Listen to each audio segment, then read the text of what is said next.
ուսուցիչ գիտանության գործընկերներին, ինչ թվում է երբ ինչ-որ վերջնական եզրակացություն կլինի, և միասնական երթուղային ցանցի հետ կապված դուք ձեր խոսքում նշեցիք Արարատի չհաջողված գործը և ասացիք, որ կան նոր ընկերություն, որը ստացել են սպասարկել նախկին ժամկետներից ինչ ընկերությունն է և արդյոք նախկին չհաջողված գործից դասեր քաղել է հետևելու է քորեկ ընկերությունի պարտավորությունները պատահի թե չէ և նշեցիք որոշ հատվածներում այդ հատվածների չեն, այսինքն մի կեսուկ կլինի, մյուս կեսուկ չի լինի, մի քիչ ավելի նաև և արդյունքին ասում։ Շատ լավ, ես վերջին հարցից սկսեմ, բոլոր հատվածներում Արարատի մարզի, այսինքն մրցութային գործընթացը ամփոփել ենք և հաղթող կազմակերպություն կա, 6 ամսյա մատակարարման ժամկետ է տրվում հաղթող կազմակերպություններին, իրենք 6 ամսվա ընթացքում ներդրումային ծրագրով ստանձնած իրենց պարտավորությունները պետք է կատարեն, այլապես մրցութային գործընթացը կչեղարկվի, իրենք նաև ֆինանսական միջոցներ ունեն, ուրեմն այս նպատակով որպես այդպիսին արկախած և նաև կզրկվեն այդ ֆինանսական միջոցներից և հետո նաև փոխված կարգի համապատասխան նոր մրցույթ չի իրականացվի և կհանձնվի երկրորդ տեղեկացված ընկերությանը, թվարկում են փոփոխությունները, որպեսզի տեսնեք, թե նախորդ դեպքերից մենք ինչ դասեր ենք քաղել, այսինքն այդ թվում նաև կարգի մեջ ենք փոփոխություններ արել, որ նոր մրցույթ, նոր դատական պրոցեսներ իրականացնելու անհրաժեշտություն չլինի, չնայած ես ինքս վատատեսական սցենարի կողմնակից չեմ և կարծում եմ և վստահ եմ, որ մրցույթում հաղթող կազմակերպությունը սահմանված ժամկետում ինքը տրանսպորտային միջոցները կբերի և այնտեղ ուղևորափոխադրում կիրականացնի։ Գեղարքունիքի մարզի հիմնական հատվածներում էլի մրցույթը ամփոփված է և այնտեղ արդեն գտնվում ենք 6 ամսյա մատակարարման փուլի մեջ և 2026 թվականի երկրորդ եռամսյակում մենք այդ ժամկետը ավարտած կլինենք և կարծում եմ, որ տրանսպորտային երթուղին Գեղարքունիքի մարզում կշահագործվի նորմալ։ Դրանից բացի մենք այլ մարզերի մասով էսպահին ուսումնասիրություններ ենք իրականացնում և 2026 թվականին միասնական երթուղու մասով նոր մրցույթներ կհայտարարենք և նոր մարզեր կսկսեն միասնական երթուղային տրամաբանության մեջ ուղևորափոխադրում իրականացնել։ Ինչ վերաբերվում է ավիացիոն սև ցուցակի հետ կապված հարցին, դուք տեղյակ եք, որ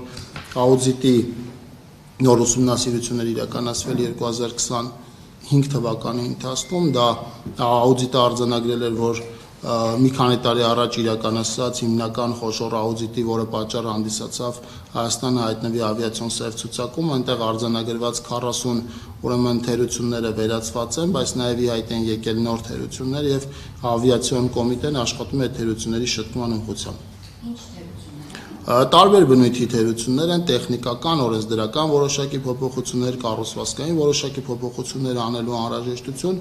սեպտեմբերյան աուդիտից հետո արձանագրված թերությունների շուրջ 60%-ը արդեն ուրեմն շտկված են և մենք շարժվում ենք մյուսները շտկելու և օր առաջ սև ցուցակից դուրս գալու հարցը կարգավորելու ուղղությամբ։ Ինչ վերաբերում է ատոմային էներգականին, համաձայն չեմ ձևակերպման հետ, թե մենք անսովոր երկար ժամկետով ենք ատոմակայանը դուրս հանելու, դա երկար ժամկետ է, բայց անսովոր երկար չի, այսինքն պլանավորված երկար ժամկետ է, մենք տարվա ընթացքում ունենում ենք և կարճ վերանորոգման աշխատանքներ, մոտավորապես 1 ամսից մինչև 40 օր տևողությամբ և նաև որոշակի պարբերականությունը մեկ ունենում ենք պլանավորած երկար դադարներ, այս դադարը երկար է, բայց սա պլանավորած դադար է, ապրիլից մեծ հավանականությամբ հայկական ատոմակայանը 5 ամսով դուրս կգա էներգահամակարգից, բայց նաև հաշվի առնելով մեր այլ հզորությունների գոյություն ունենալը, որոնք մենք հիմա օգտագործում ենք ոչ ամբողջական ծավալով, մեր էներգետիկ համակարգում խնդիրներ և պրոբլեմներ չեն առաջանում։ Արդեն նշեցի, որ շուրջ 1100 մեգավատ դրվածքային հզորությամբ արևային կայաններ կան միացված ցանցին,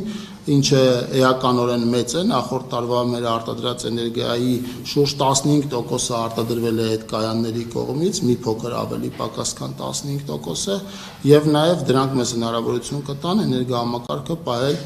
անխափան վիճակում և որպես այդպիսին սա պլանավորված ցուցանիշ է և պլանավորված գործողություն է, որը մենք իրականացնում ենք շահագործման ժամկետի երկարացման մասով որոշակի պարբերականությունը մեկ։ Իրան Հայաստան գծի մասով արդեն անդրադարձան նախորդ խոսքում, մենք հույս ունենք, որ 2026 թվականի ընթացքում գիծը կավարտվի կառուցումը եւ այն կմիանա մեր էներգետիկ համակարգին, այսպիսով մեզ հնարավորություն տալով ավելի մեծ ծավալի էլեկտրաէներգիա արտանել Իրանի Իսլամական Հանրապետություն։ Շուրջ 85% կատարողական ունենք, ես նախորդ հարցինի պատասխան դրա մասին արդեն ասեցի։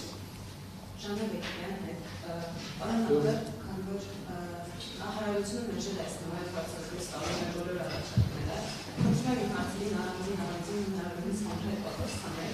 2017 թվականին արտոնագրերի որոշմամբ հավանություն էր տրվել ռադիոակտիվ թափոնների և աշխատած միջուկային վարելիքի անվտանգ կառավարման ռազմավարությունը։ 2019-ին կառավարության որոշմամբ հաստատվել էր